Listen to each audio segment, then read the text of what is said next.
All right. Well, Good morning. good morning. Good morning, Alexei. Good morning. Sleepy this morning? Always.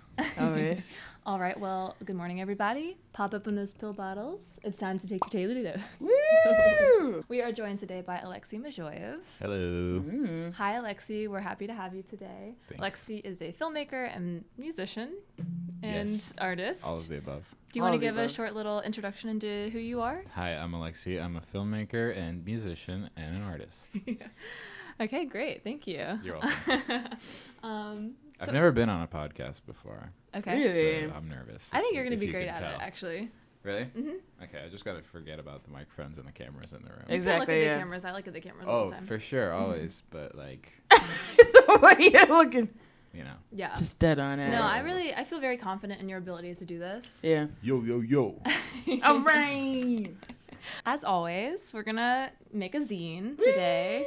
And it's super fun and exciting because we're starting a fresh zine. Fresh. Tasha, do you want to give us a little introduction and or instruction on how we should begin? So a zine is whatever you want it to be.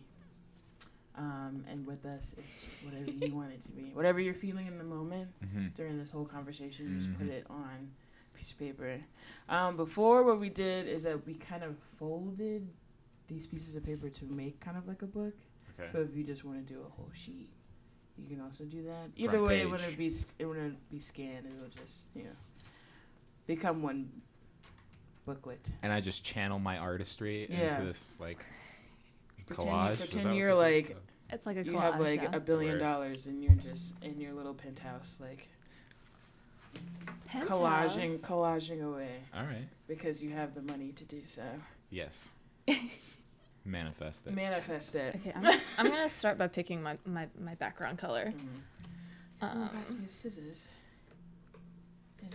Yes. Nice. How do you guys concentrate on talking to people and looking through magazines? I actually think that the looking through the magazines, it becomes a very passive activity, you know? Like, I feel like it helps me focus on what the person is saying.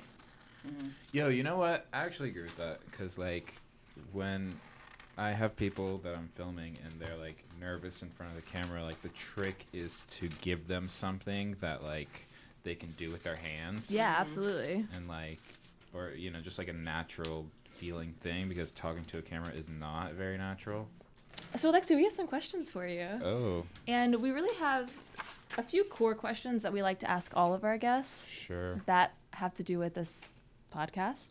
Okay. And then I have a few questions for you specifically that I came up with. You've done your research. I've done my research. Okay. But the first question is, what brought you to art?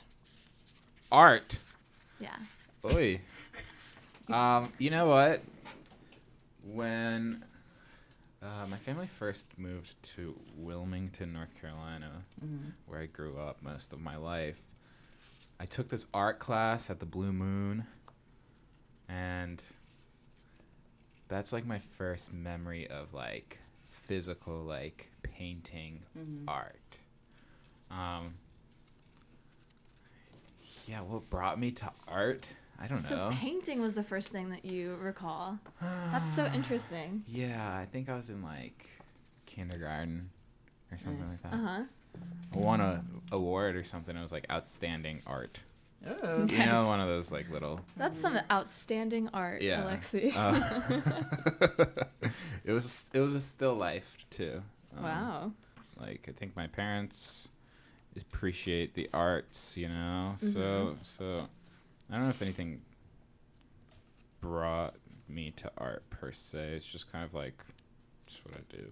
Yeah. I don't know. Like, It's this is hard. What I do. It's hard to. You're just an artist. You were born that way. Yeah. Yeah, for sure. Okay, well then this might kind of lead into some more of that. But like what do you consider to be your craft? I think about this like on the daily. I know you do. We've talked about this before. And I also think that's like a really hard question. What do I consider to be my art? Like literally actually observing people.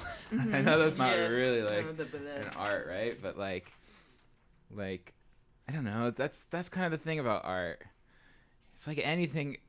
In my opinion, anything can be art. You know, if you just say it is like, and I don't mean to like have that come off as like people are like, oh well, I work really hard for my art, and like, but like you know, I think it's kind of more of a mental state than an actual physical thing. I mean, I do filmmaking and I do play music, so like those are my like expressions of my art, right? Yeah. But like, yeah, I mean, I'll do anything though. That's kind of the thing. I just want to like explore. That's, you know, that's where I think my art comes from. Is just exploring and trying new things and living with empathy, you know, or something like that. Mm-hmm. You are starting with a hard question. They're You all should hard. ask me like what I had for breakfast. What or did you have for something. breakfast this morning? Nothing. I haven't had breakfast I had either. a coffee. Same. Empty stomach. Yeah. All right. Anyways, I've had coffee. I've had 3 cups of coffee already, you guys. Cameron. An empty stomach. No, but I don't actually feel like I've done anything with my life Yeah. yet that I'm like that I can say like, this is what I do. Yeah. Yeah. You know, I feel like I'm still like, I think actually you're always gonna be exploring, you know, and everyone's gonna have an opinion on like whether or not this is art or media or, you know, or something like that. Yeah. So I just try to vibe, yo. But when did you start? I'm just curious in general. When did you start playing music? I went to a symphony concert when I was a kid, and I remember hearing them play like the Spider-Man theme song, and I was like, "Yo, that's fire!" And then I played. I asked my parents to play the violin, but again, like, kind of like a musical family. You know, we're Russian, so like I think in Russian culture, music is just like, especially like classical music is just like a big part of that culture, you know? So it's like my whole life I've just been going to symphony concerts or like the ballet or you know, and both my parents played music, you know, but yeah, I do remember my first fiddle lesson. It was just like I played Twinkle Twinkle Little Star in my first lesson, and everyone was like, wow, this kid's a genius.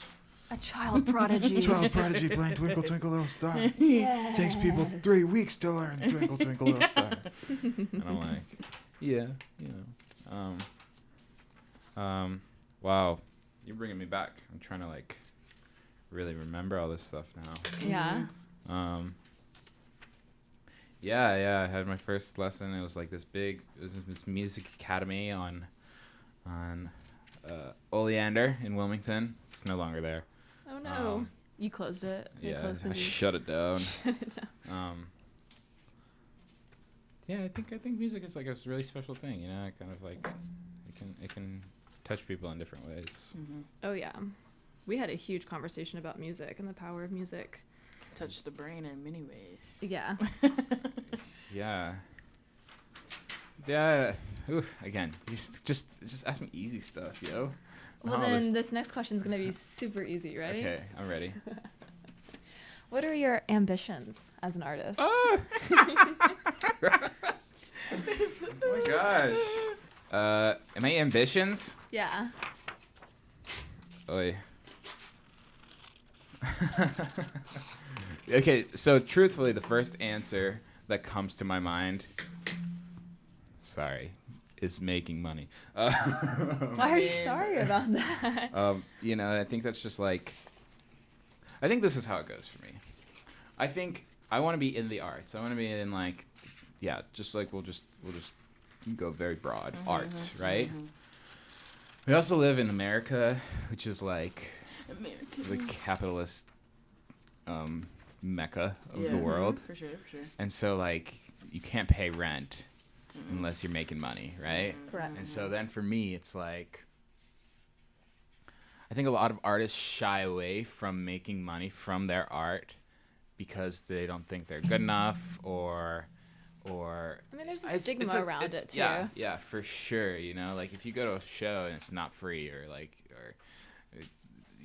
then it's like, oh, well, I don't want to go to the show. Yeah. You know, so a lot of artists end up like just saying, oh, this is for the people, this is for the, which is great. I vibe with that too. You know, like I think there should be things that are just for everyone to be able to take in, no cost applied, but you gotta eat. I gotta eat, and I gotta pay rent. Yeah. And so then it comes down to like, okay, maybe I'm not good enough, but how can I still like make some change, you know?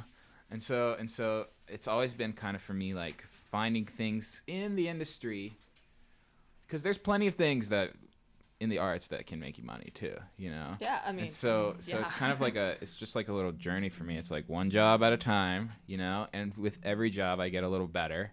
And then sooner or later, I feel like I will develop all the skills that I am happy with. And then I'll kind of start producing my own projects. I end up producing my own projects all the time just because like I can't help but make stuff, you know? But when it comes to like the corporate videos or like, you know, playing like some random gigs in some random city, it's like, oh, really? Maybe what I'm doing that for is just to like make a buck and be able to take my girl out or something like that. Yeah. You know? Yeah. But I always just tend to look at those jobs as just more skill and craft development, you know? And money's a really easy way to just like convince yourself to do something. Oh yeah, absolutely. Because otherwise, like, you're either gonna be broke or have a job that you're not happy with. Yeah. And I'm very thankful and happy to do what I do, you know. And if I can create and make some money and eat some good food, like, life is good. Yeah. So those are your ambitions, to make money. Damn. I'm just kidding. You're just gonna make money? You really. No, yeah. you said a lot more than just that in that moment. You know, my ambitions are just to be like happy. Yeah. You know, like, but that's a big thing. That's a really, a really lot big of things go into that. You're asking for a lot. Because a lot of things make me happy. Yeah. You know, and a lot of things make me sad. What an excellent segue into our next question. Lovely. How would you say your art has influenced your mental health? Yo, that's the thing about art. It's like, sometimes it's good, sometimes it's bad. Yeah. You know? Like, sometimes you're like, damn, I really have to edit this, and like... Tonight. I have to create a story, you know, and like that can be anxiety inducing, right? Right. And you're like, oh God, you know, but like, what a lot of people have always told me is just like, yo, just breathe, you know, and if you breathe and really just kind of like take it all in, then like you can power through most things. And then sometimes it like totally like positively influences my mental health, you know. I was just in South Africa, and I think we were thinking a lot about that without thinking directly about that. Mm-hmm. And yeah, the lessons I took from there was just like breathe, like remember your intentions, you know, and through that, like you will, like all the answers will come, you know. Yeah, and that stuff makes me happy. You know? And is like, oh, this is why we do it, you know? Because when you take that deep breath and you take everything in, you're like, and you just listen to like the sounds around you, something in the universe tells you that it's all gonna be okay. I don't know what it is. Umoja, abalozi. Those are the South African terms. I was gonna say, you're like, can you translate? Not to flex at the moment, but yeah, we can get into it. But like, I think just that breath, right? And channeling that breath can clear your mind of things. Mm-hmm. But mind is a powerful thing, you clear your mind for like 30 minutes and then you can be right back into like the stress of life. And honestly, I think, okay, my art, here's final answer. My art positively influences my mental health. Just the world around it maybe makes it a little more stressful. Gotcha. So like when you say that, do you mean like the expectation of like success, or do you mean like the thing that you're capturing having innate like negative impacts on, like what do you mean by that? Probably all of the above. Just like expectation, because you're either working for yourself or you're working for someone else, and everyone has their own ideas again. It's like you're just trying to make everyone happy, including yourself, and so you're like, okay, I hope this looks great. I hope everyone's happy, I hope I create a good environment. I will say, however, now you got me thinking about this, I don't think I make art based on like my mental health or well-being or whatever you want to call that. Haven't quite explored that yet. Yeah. In terms, I find myself living vicariously through others most of the time, and I think actually it's somewhat of a scary idea for me to like think about, what do and how do I feel, and making something out of that. I think that's a little out of my comfort zone, which I am starting to definitely explore more and more at this moment. I think I've never felt more of like a filmmaker in my life than I do now, and through that like kind of acceptance, I'm like, oh, all right, what are we gonna do with this? This like feeling now that I'm like, oh, okay, maybe I do know what I'm doing a little bit, and so now I'm kind of in that like exploration phase, I would say, where it's like, okay, what does Alexei actually want to like do and create just by myself, Yeah. Because filmmaking in general and music, I would say, is like innately collaborative, right? Yeah, absolutely. So I feel like I'm always the guy who's like helping people develop their ideas, Yeah. And we're all human, so like most of the time those ideas kind of all translate to one another, Yeah, absolutely. So I can do that, but like again, then the question is like, okay, what do I and how do I feel about whether it's what's going on in the world, and how am I gonna like make an impact or like something like that. I'm still exploring that, so we'll see what happens. Stay tuned. Yeah, I guess so. Y'all want to get crazy in here? What do you have? We're about to get crazy. What do you have? What's happening? All right, so in South Africa, my friend Kanisa. Hi, Kanisa. He really taught me a lot about like breath and intention and like channeling that. He was like this healer that we met in this city called Taja, and he like believes that like you can heal yourself through vibration, and that really resonated with me. No pun intended.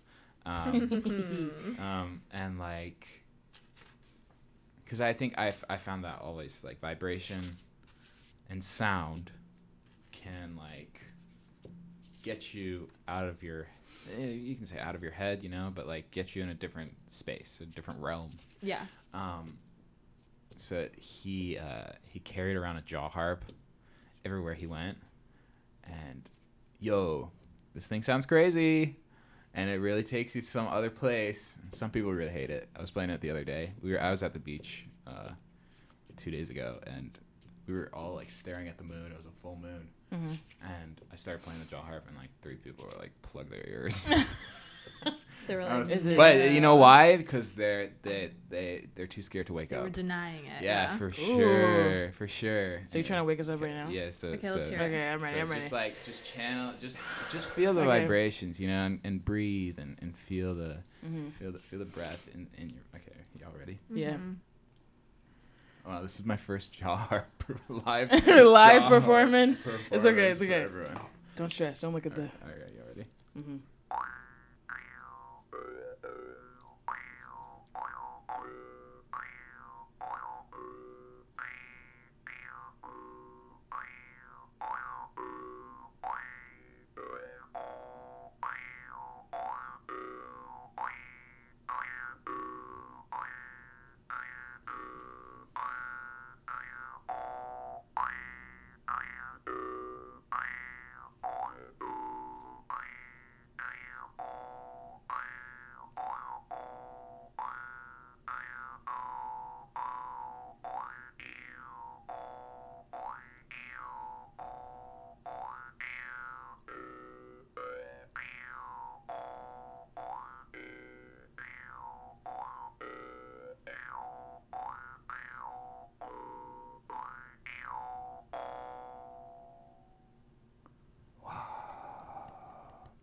So now every time I'm anxious, I carry this thing in my pocket. And I'm like, oh gosh, I can't get my thoughts together. I'm like, I need to just like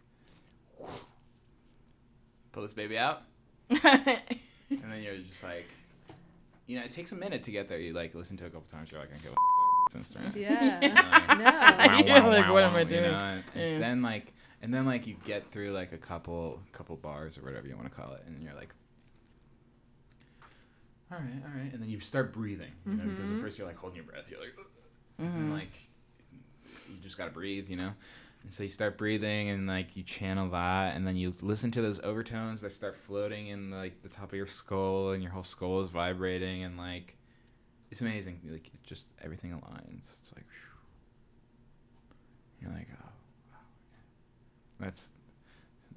If you're talking about mental health, I think like something like that, like vibrations. Yeah. Again, it's not even music. It's like sound, vibrations, and frequencies. Like that's it's like a new lesson I'm walking around with, and I'm trying to like implement into my life. Is like just feeling that, because it really, at least for me, it helps me align with my vision or something like that. Yeah. Anyways, this jaw harp section of the podcast. Thank you, Alexei. You're Thank welcome. you for sharing. Well, Alexei, why don't you tell us a little bit about South Africa while you're why did you go? Just so that there's like some context for. Okay. I hate talking about myself. You're on a podcast where you're the guest. You know I'm that, regretting this decision coming to the podcast. I think it was a great experience, right? Yeah, it was amazing. That's what I tend to just say about it. I'm like, yeah, it was awesome. It was crazy. It was amazing. But why did you go? Me and one of my collaborators, we got this grant to go to South Africa and make a film. I would describe what we did as like cultural work,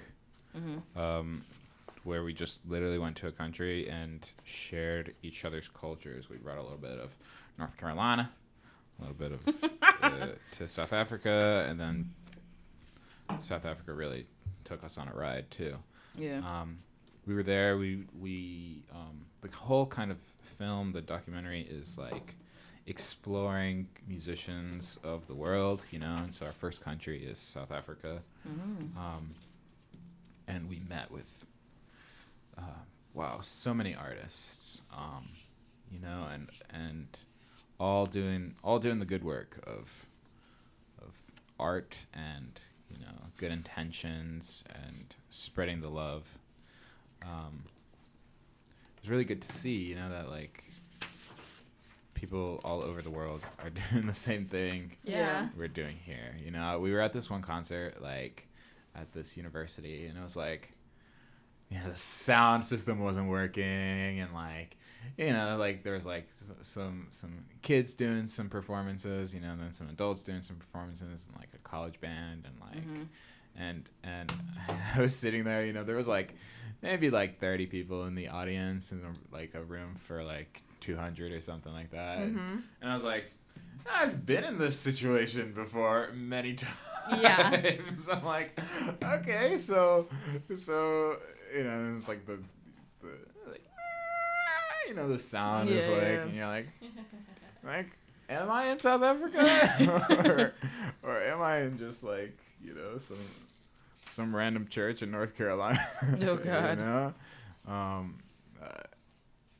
So it was kind of like a cool experience to just like also realize that like, yes, we all live in different countries. Yes, we all have our different cultures and our own struggles and stuff like that. But yes, at the same time, we're all human beings, you know, and we all live on Earth. So as different as things are also similar. Oh, you yeah. know? Yeah. Well, the next question that I have for you, Alexei, Oy. I think it's actually an easy one. Okay. Because, you know, we're like based in the Triad. We kind of like to talk about this area. What brought you to Greensboro, and why are you still here? / why did you? Because you left us and you came back. So why'd you come back? Is this what you want? I went to school in Greensboro. But then I dropped out. But I've always found like a nice little artist community here. There's definitely a lot of people who just like want to make art, and like those are again the intentions that I kind of just want to like channel, you know. Yeah, and so like I went to work in the film industry, and like I love working in the film industry. Don't get me wrong. I think about it a lot. But like I just didn't feel any like creative decisions being made by me, or like it's all like, you know, work 600 days and then join the union and then someone will give you a shot. And every once in a while I'm like, maybe I should have just done that. But like I love just like creating, you know, like actually physically like making stuff. And I just didn't have any time to do that when I was working on these big sets. And so Greensboro has always been that place where I like was able to do that. So that's why I came back here. I was like, okay, you know, I think my life kind of goes in those cycles. It's like work for myself, work for myself, work for myself, work for someone else. Yeah. Work for myself, work for myself, work for myself, work with, you know. And I learned so much every time I'm on a big film set, you know, but it's all through observation and no, like, practical, like, hands-on experience. I know I'm good at memorizing coffee orders and yelling rolling. I also find that there is something, it's nice to have that break, I will say, from, like, being in charge of things. In my opinion, like I find typically the jobs that I work where I make money, where I don't have to be in charge of knowing things. Where your paycheck is coming from is nice. Well, but I also mean just like the mindless labor of like just like the Paul McCartney show, for example. The mindless labor of just being told to like move this here and do it over and over, move 500 chairs over and over and over and over again. It's mindless. I don't have to think about it. I'm not in charge of anybody else. Like there's something about that, and I'm gonna get paid a bunch. I feel that. It's kind of nice. Yeah, the other day I scratched one of my friend's cars, and I felt so bad. Oh no. And so then I invited her over, and I was like, yo, let me get these scratches out of your car. And she came over, and I started just like scrubbing the car, you know, waxing it.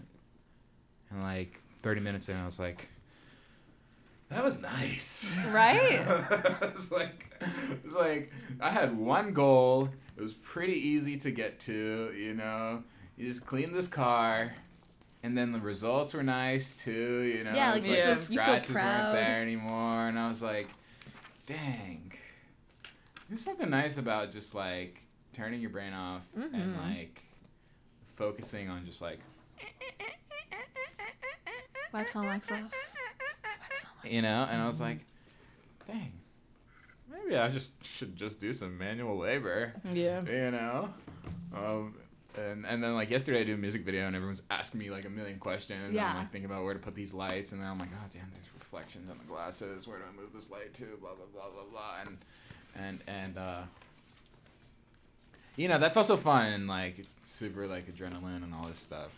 But like the peace that I felt just waxing. cleaning this car, I was like, I should clean more cars. Yeah. It's simple. And then I There's tell, a clear I tell my goal. girlfriend, she's like, so why don't you clean the house more often?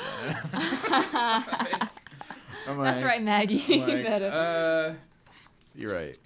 I should probably clean the house more often. It feels good. Now, the next question is one that I came up with just for you. This is specific to you. And no, I'm not going to preface why. This is why I thought that you would be an interesting person to talk to this about. I'm just going to ask it. Go for it. So the topic title that I came up with was film versus video versus content. Mm-hmm. How do you view the trajectory of the film medium with the rise of social media, YouTube, and TikTok? Mm. Yo, I'm an internet first kind of guy, actually. Mm.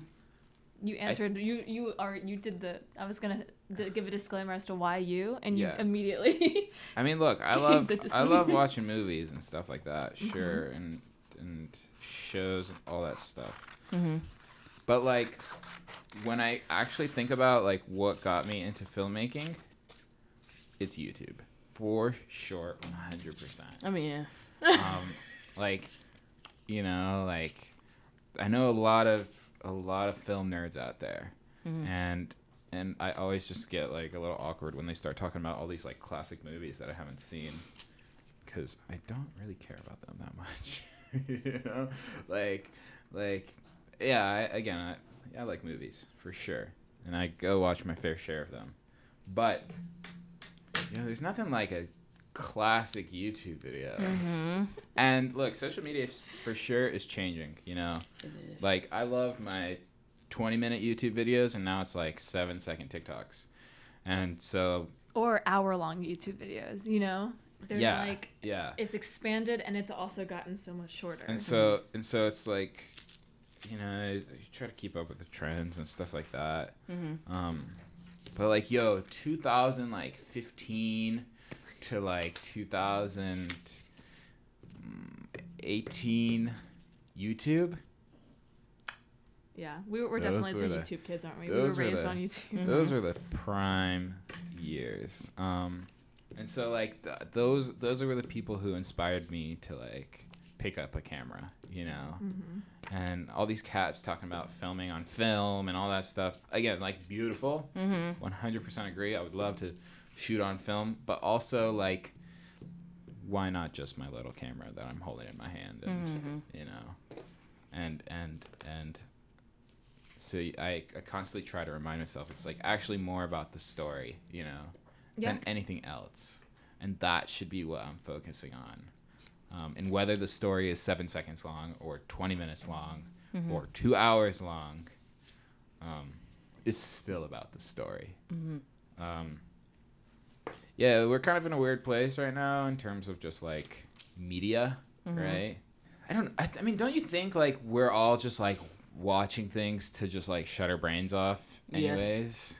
You know, I mean, I feel like there's so many shows out there that it's just like binge this, right? And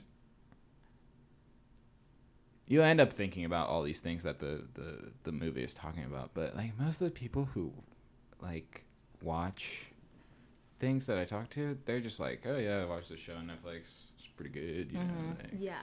and Well, and that's the thing I think is with the way that social media and I mean really social media, because I consider YouTube and TikTok to be social media platforms as well, because the purpose of 100% those is, yeah. things are to get people talking to each other and commenting and liking, you know, so I consider those to be social media platforms. But with the rise of social media and the internet, really, we've created this like vast, infinite amount of just things that you can watch. Yeah.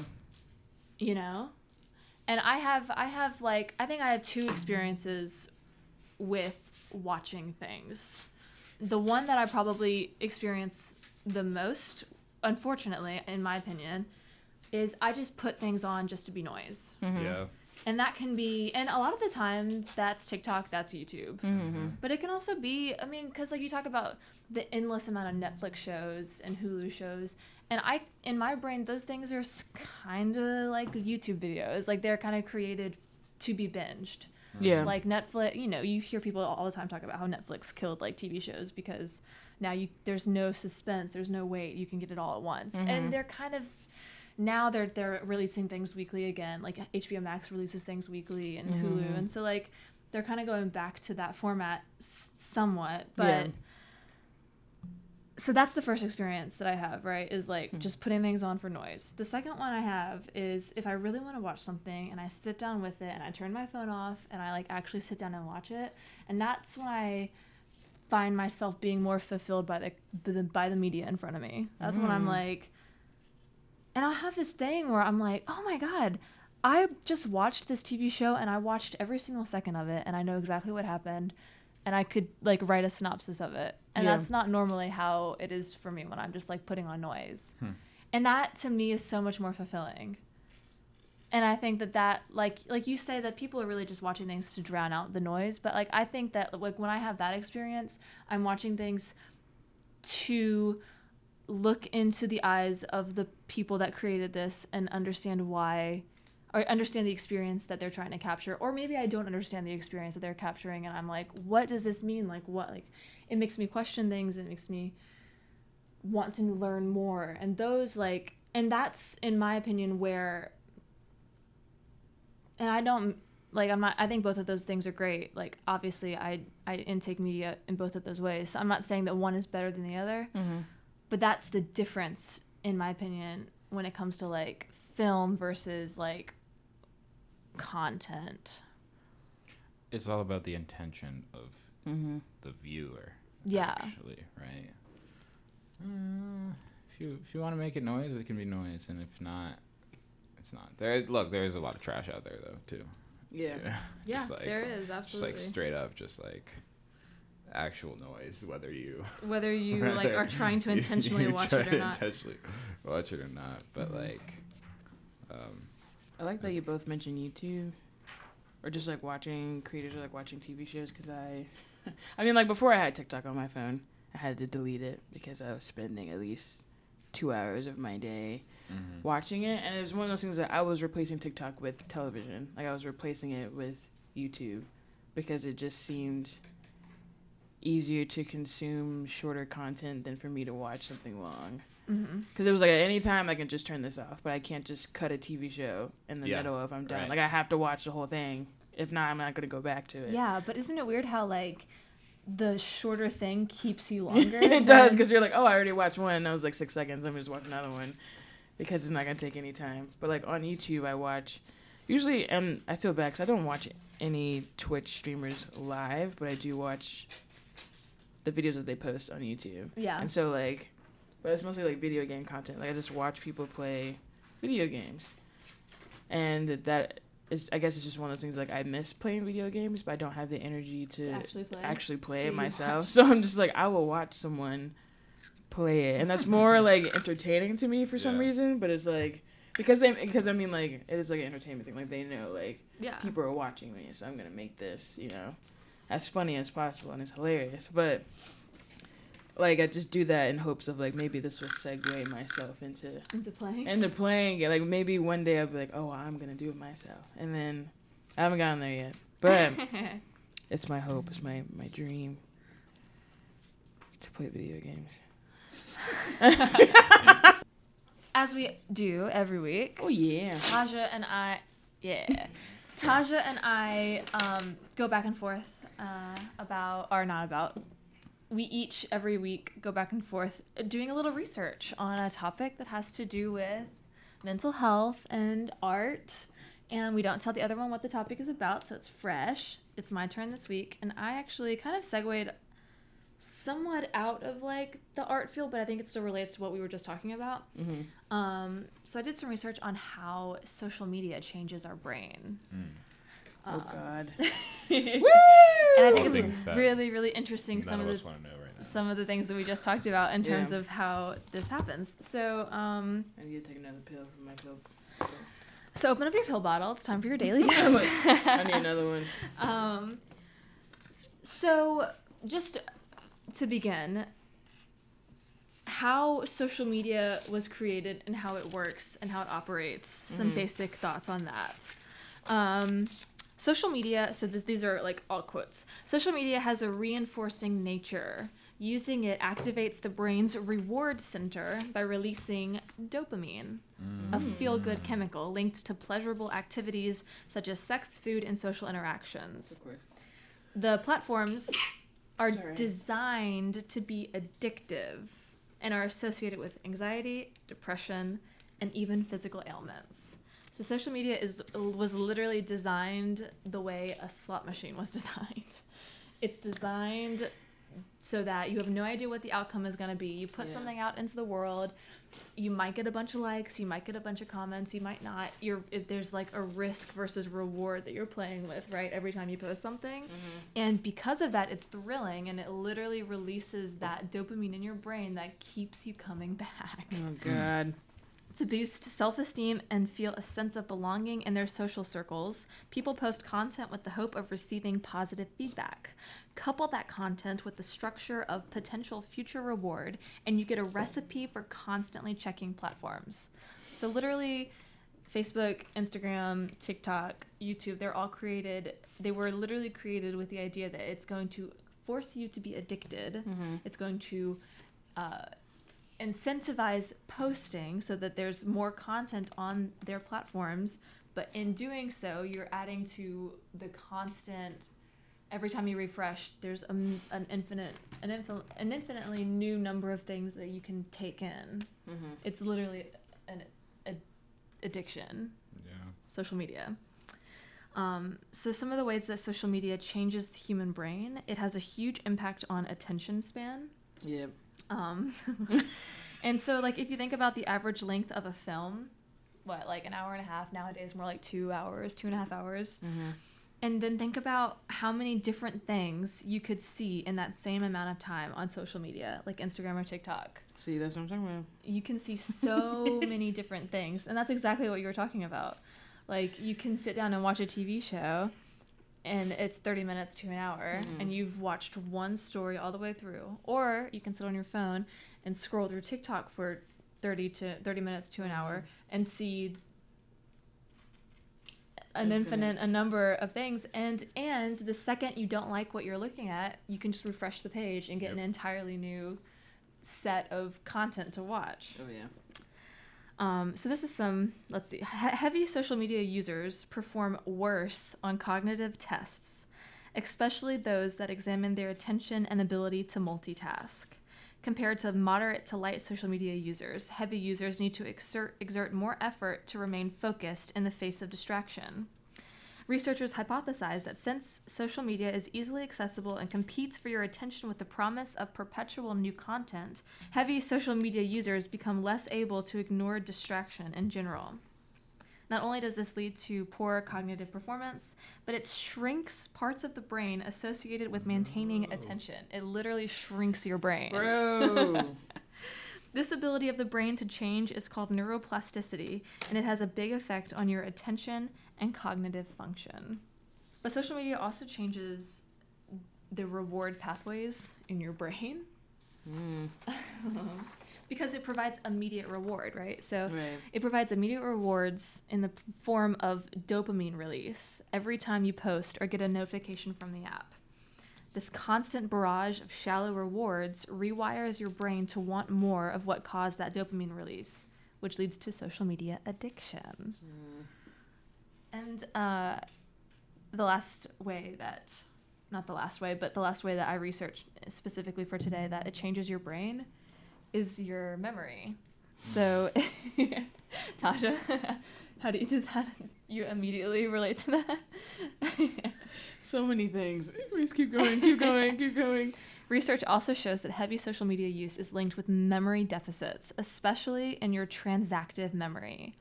This kind of memory involves deciding what information is important enough to store in your brain and what information can be outsourced. And I think what's interesting about this is you think about social media, but you also think about just the internet in general. There is an impact on our memory when you can literally find the answer to any question you ever wanted. Saying, like, back in the day, you literally had to go into a book to figure something out. Yeah. Right? So it was way more helpful for you to just remember things and to learn things and have that knowledge in your brain already. Now you don't have to do that. Yeah. So how social media interacts with mental health specifically, just some statistics, which are not scary at all. Okay. In the U.S. alone, survey findings show a 25% increase in suicide attempts among teenagers between 2009 and 2017, the rise of social media. Yeah. So I do want to point out that correlation obviously does not equal causation, but a 2021 study confirms this effect.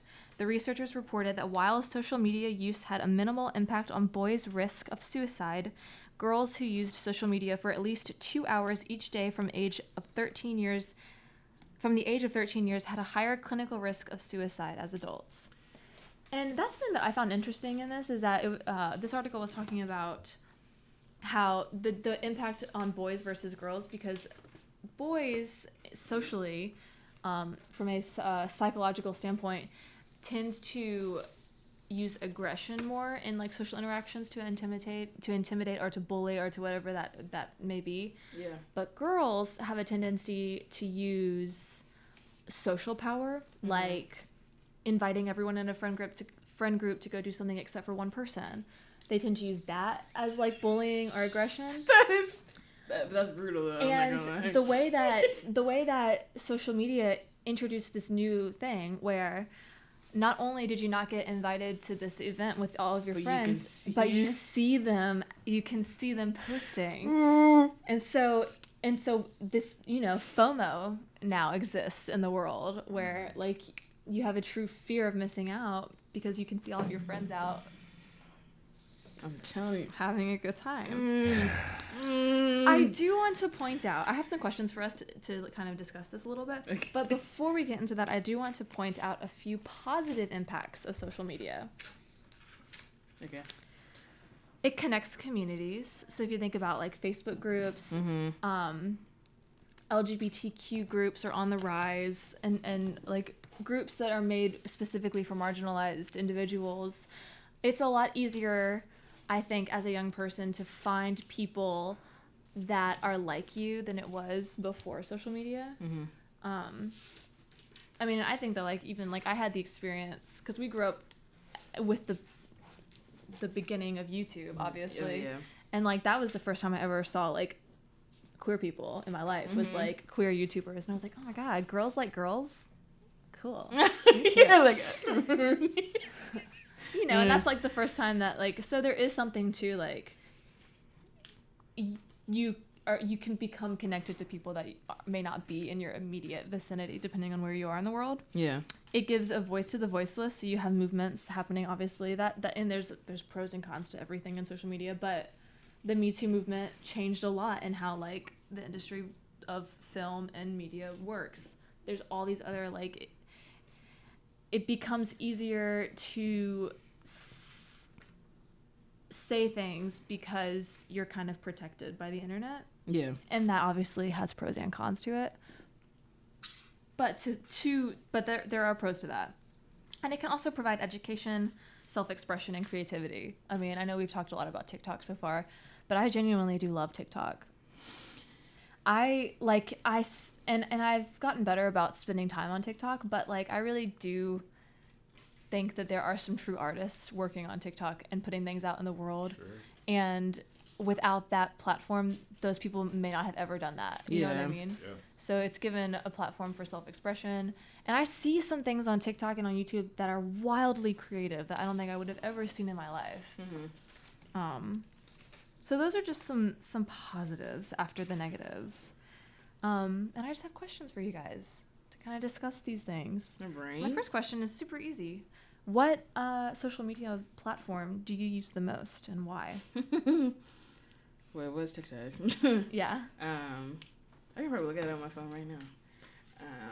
It tells you because Apple has this handy dandy thing that likes to remind me every week of what was my average of phone use. I have to find it though. Hang on.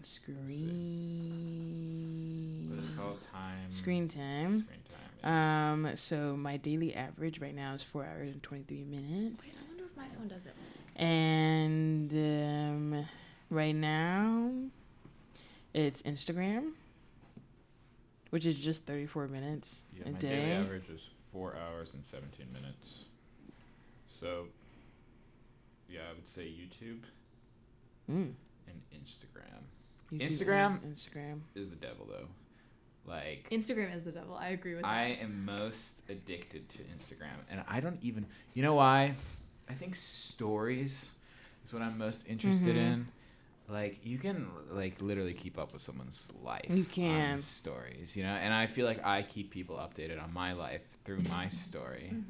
And so yeah, it's kind of creepy. Like, you always kind of know what everyone's doing, but also that's the whole thing about social media. It's you can also lie on there.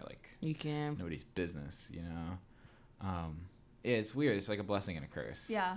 I had a weird experience not too long ago where I was hanging out with a friend who I haven't seen in a long time, and she was like, "So what have you been up to?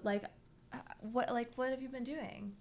And she had no idea about anything that was going on in my life. And at first I was like, I post about everything, I feel like, not everything, but I post about the things, I post about the podcast, and I post about the in-between, and I post about the things that we're doing career-wise and artistically. Yeah. So I'm like, how are you not aware of this? And she was like, I don't really go on social media ever. And I'm like, wow, you're not responsible for keeping up with me, actually. That's why we're hanging out right now. Yeah. To reconnect and to talk about things. But it also is that weird thing of when people don't come to events that I post about, and I'm like, gosh, you know about it. I posted about it. And it's when are we going to go back to just personally inviting people calling to things? people? Yeah. Yeah, right. I've literally started just texting people about Yeah. things. I'm like, hey, I'm doing this thing if you're interested. And they're like, oh, sick. I didn't know about that. I'm like, yeah, do you have an Instagram? They're like, no. I'm like, oh.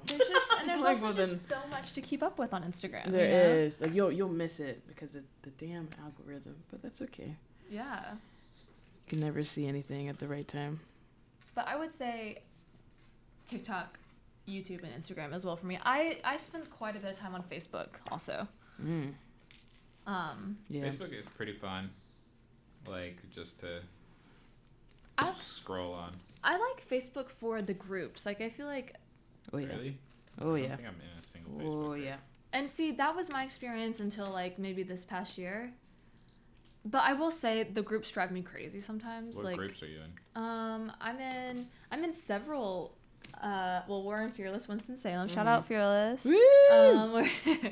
I'm in several just crew up groups, local filmmakers groups, North Carolina filmmakers or Southeast filmmakers. I'm in some writing groups.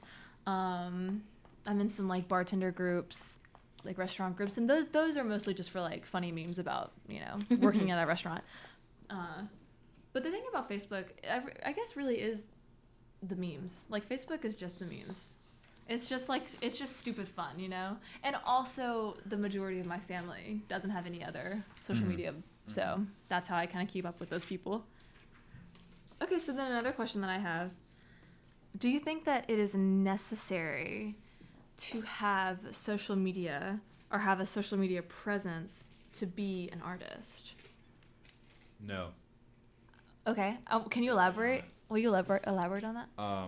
I think the things that have found me the most success in my career as an artist is word of mouth and physical connections, you know? Mm-hmm.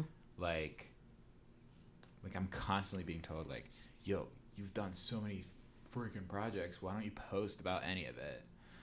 And I don't actually know the answer to that. But, like, it doesn't actually matter to me. Mm-hmm. Because actually what has gotten me, like, the most creative fulfillment and the most, like, is actually, like, sitting down with someone. I'm big into, like, that coffee shop meeting, you know, like, Yeah. that will get way more done than anything else. And, like, yeah, I mean, if you're trying to go, like, viral or whatever, you know, and you want the whole world to know about you, that's, like, an easy way to do it, you know? I mean, it's not easy, but, like, it's way easier than it used to be. But it's also random, social too. media. It is. But the art that means the most to me, you know, is definitely just like straight up person to person. Yeah. Yeah, So I agree with that, actually. I feel like I'm constantly trying to figure out what the purpose of social media is if anything, in my it life. hinders my art. You think so? Yeah, for sure. Why do you think that? I mean, it because then you're like thinking about like, oh, will this look good in Instagram or whatever? You know, like, what's your... Oh, yeah. Yeah, it's I'm like, the whole invention of Reels really pisses me off sometimes. Because why in the world would you create a video medium that is vertical? Why? Why Instagram? Why TikTok? Yeah, my camera even has like a vertical mount because they know that like people are making vertical content now. It's like so frustrating to me because now when I'm filming things, like for example, I'm filming this video for UNCG, and They want it vertical? And no, they don't. They want both. So I'm intentionally having to shoot things with the idea that like, okay, this will work as a horizontal shot, the way that film should be viewed. But also, how can I frame it so that it'll work if I cut in a little bit and like make it vertical? It's so frustrating to me. That's annoying. But it's also like I get it because again, I love TikTok. Yeah. You gotta make that vertical. I do. content. I get it. But it's still frustrating because I'm a filmmaker. Yeah, I think social media is a good way to like expose yourself and let everyone know what you're all about. But I don't think you have to have it. I know plenty of artists who don't have any social media. And what I think is really interesting is that social media is so vast, it's almost pointless at this point to even try. Like, I think that similar to, I don't know if, well, you've gone through this experience recently, job hunting. Job hunting online is very, very hard to do right now because you send your resume in on Indeed or ZipRecruiter or whatever, and your employer potentially has 50 to 100 resumes they're looking at. And so, oddly enough, even though it's 2022, the best way to get noticed, and the way that I can confidently say the way that I've gotten every single job that I've had in the past, every single job I've ever had has been by calling somebody up and saying, my name is this, I can send you a resume, but I'm interested in working here. Because just sending the resume into the void doesn't work anymore. Yeah. There's way too many other resumes to be seen. And I think it's the same for you know, trying to make your way as an artist on social media is there's way too much to be noticed. Or maybe the algorithm will be totally random and you'll go viral. Yeah, it's no. I'm deleting all my social media after this conversation. It's yeah. I was feeling that way when I was researching this. But what do you think about being an artist, Taja, and like social media and the necessity of it? It's one of those things where I feel like it depends on the craft and what you're doing for it to work well for you on social media versus it not working for you.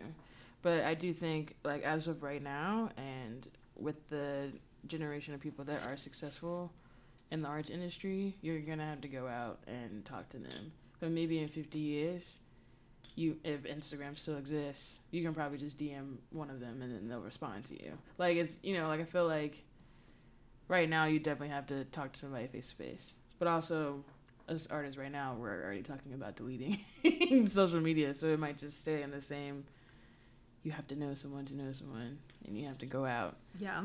I mean, knowing people, I think, is always going to be, in every field, the way that it works, which is tough because, like, if you're not an extroverted person or if you're not someone who feels comfortable just, like, randomly calling people, then that makes it a pretty big barrier. Like, that was definitely me in the beginning. I hate, like, conversing and, like, talking to new people, but now I'm like, you want to go meet coffee? Okay, we're going to like this. Yeah. That's totally fine. We can go do that. So do you think that social media has an impact on your mental health? Yeah, it's like my phone knows me better than anyone else. Yes. You know? It's like kind of creepy. Yeah. In a way, you know.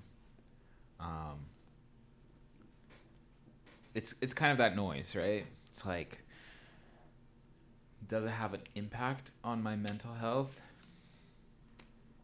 Maybe in a way that I just like can scroll on my phone rather than confronting it, you know? Mm-hmm.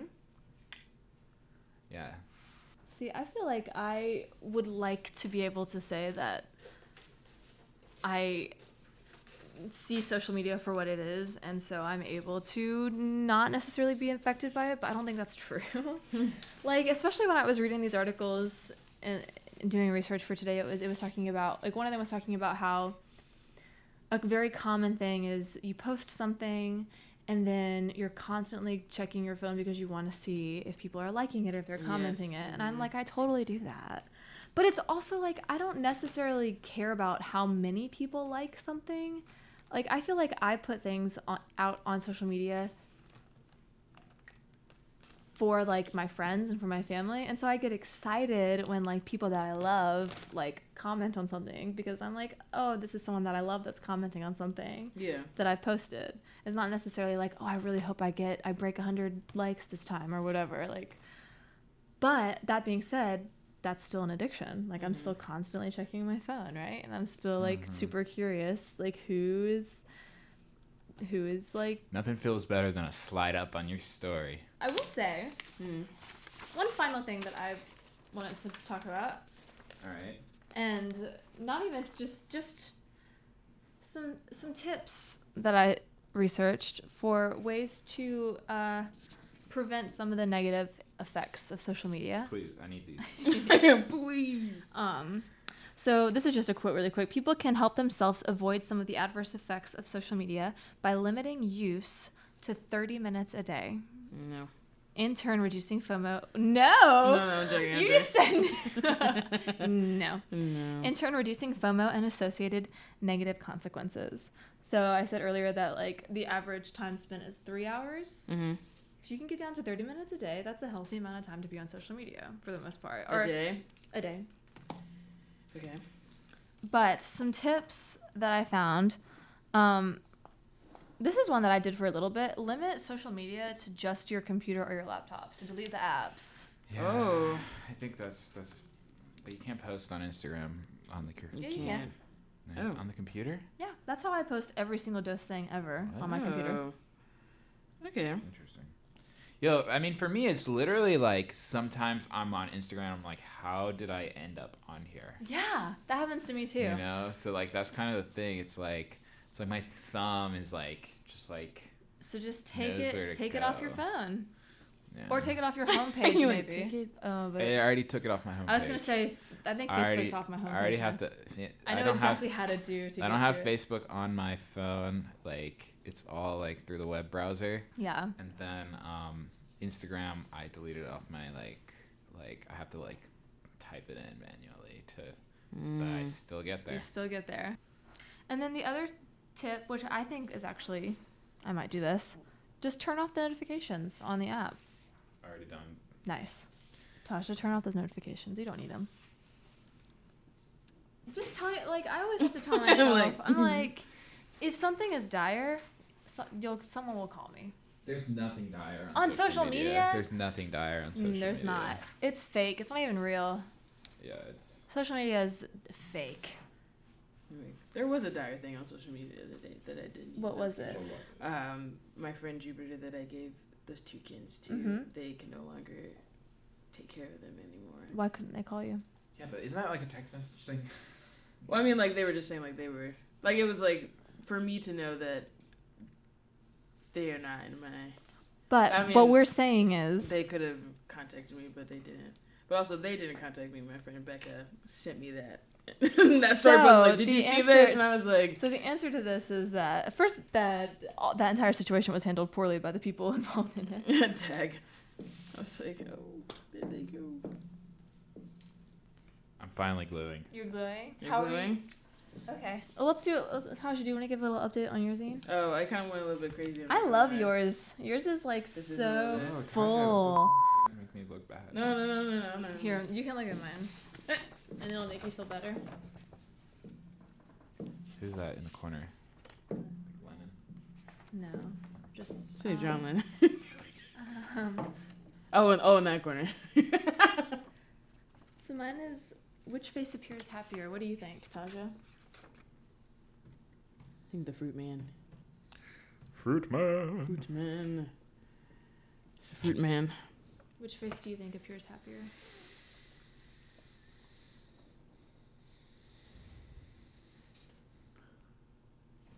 The caterpillar. Caterpillar. Well, cool, yeah. That's all I have on social media. Any other thoughts about it? It sucks. It's great. Just delete it. Just delete it. It's just one of those things, like, I deleted TikTok, and so now it's one of those things of, like... Does that help you? Do you find, like, you're happier in life that you deleted TikTok off your phone? I mean, yes and no. Because now I'm when like... are you going to re-download it?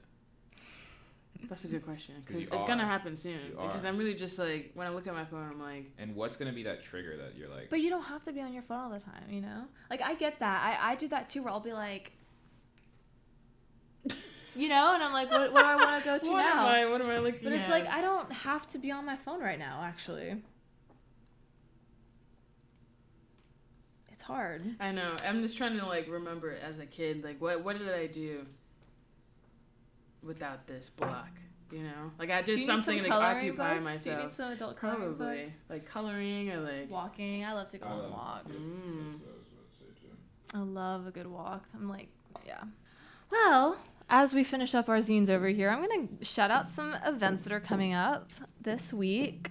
I will say that our Instagram has a far more comprehensive list of things. Oh, yeah. But I just wanted to mention a few things. First of all, Zach of Culture Winston-Salem was kind enough to leave these with us. So I'm going to shout this out. Of course. There is a designer toy expo art show and costume party called Play happening here at Culture Winston-Salem on October 22nd from 2 to 8 p.m. That's featuring work from Scully, actually. Scully and Olivia. Nice. So that should be super fun. Come out for that. Dress up. Costumes are encouraged. It's going to be like a Comic-Con situation, so I would recommend dressing accordingly. And then some weekly things that happen.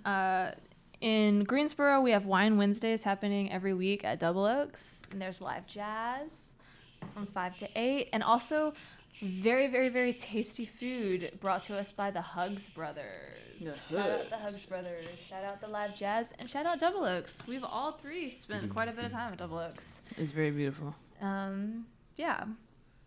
There's also jazz every Wednesday night at the Whiskey Box. I guess jazz is just meant to happen on Wednesdays, huh? Yeah. Thursday with the wine. And then Odin, Thursday nights at Odin Brewery, they have jazz night as well. And that's in Greensboro. Whiskey Box is in Winston-Salem. And then also, I need to hit this up. I always work on Sunday nights, but I'm really curious about this vinyl night at Wiseman Brewing Wiseman Brewery. Bring your vinyl and listen to a track. That sounds super cool to me. Yeah. I also want to shout out really quickly Triad Stage in Greensboro. They finally reopened post-COVID with their first season. And Rebellious by Mike Wiley, which is a world premiere, is running through October 23rd. That's a world premiere. Mike Wiley is a North Carolina playwright. And I know a whole bunch of people that were involved in that piece, so I just wanted to shout that out. And get out to Triad Stage. They're finally back. They're back! Under the tutelage of the amazing Sarah Hankins. So shout out Sarah. We've all worked with her as well on Hawthorne. Well, I guess we worked with her on Hawthorne. Yeah, that's all I've got in terms of weekly events. As always, if you know of anything, hit us up. We've gotten a lot of people reaching out to us with events, which we really appreciate because it actually makes making these lists a lot easier for us. But yeah, we'll continue to put these out on our social media. Speaking of social media, check out our Instagram, subscribe to our YouTube, and subscribe to our Patreon. The irony. Yeah, and if you want to see full uncut, mostly uncut podcasts, check out our Patreon. We go into a lot of different topics. Oh yeah, we do. Yeah. Do you want to give a final look at the zines? Hold up, I need three you more. finish up while we mine's a little crazy if you're listening and not watching. There's just a lot happening, but it all got inspired by the robot pushing a little space ice cream cart. So I can see that. take the colors and the imagination, if you would. Do you want to describe it a little bit and maybe talk about I got a face, I got a hand, I got some eyes, some repetition of eyes. I got this, what do you call this? That circle diagram, when you do two circles. Diagram? A Venn diagram. Mm-hmm. I don't know. And one side's inside, one side's outside, and the in between is a sweet spot. Oh. And then I have, is there anything wrong with this picture on there? So, add drama to any space. Listen. I always do. You're like... Nice. I like yours is very mixed media right now. You have a lot of collage, but you also have a lot of drawn things and tape. Very nice. Tape. So mine, I really went with, I found this text that says which face appears happier, and then I just created a bunch of faces. So I have a butterfly in the middle, and then a little caterpillar guy, and then I found this fruit guy, and then this little comic book guy. And I think that they all, I don't think any of them look particularly happy. So I think it truly is up to you to decide which one looks happiest. That's some deep stuff right there. Some what? It's deep. Deep. Yeah. Art. You want to share yours, Alexei? Sure. I think this is this guy's house. Okay. And he's making a kale salad out of his plants. Aww. Is the horse eating? He's a well-read, educated dude with his bookshelf right here and his little puppy standing on top of the bookshelf. And then he also has a mini horse that trims his plants. He's rich because he has a humongous diamond hanging on his wall and some art pieces in the diamond too. Oh, and this thing, I don't know. There's more plants, right? Earthy guy. That's a very serene. His bed floats in water. In water, so. Yeah, it's very relaxing. It's a water bed. I like that a lot. It's a literal. Awesome. Well, thanks, Alexei.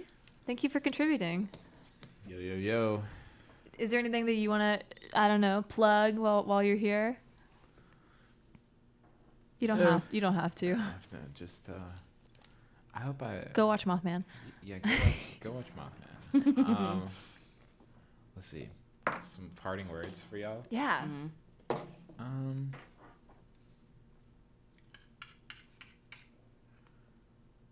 Just have a good time.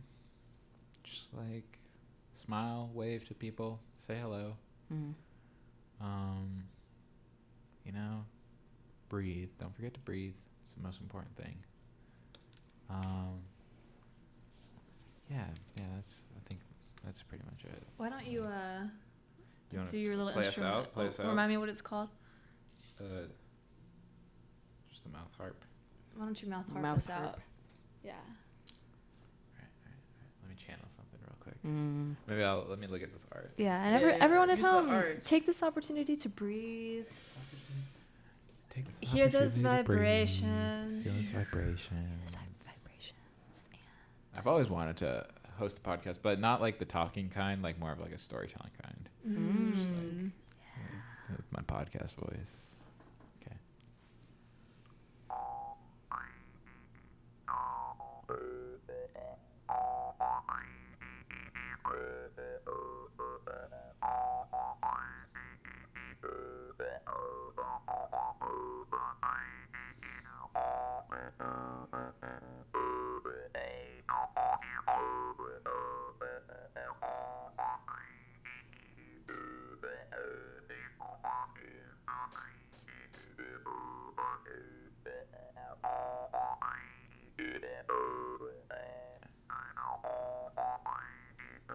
And this is like you start saying the credits like while I'm This playing. podcast is produced by D.O.S.E Artist Collective. Our sound engineer is Langston Styles. Our producer is Leo Morello, and your hosts are Taja Seafus and Cameron Lindley Robinson. Special thanks to Alexei Mejouev for joining us today, and we'll see you all next week. And don't forget to take your daily dose.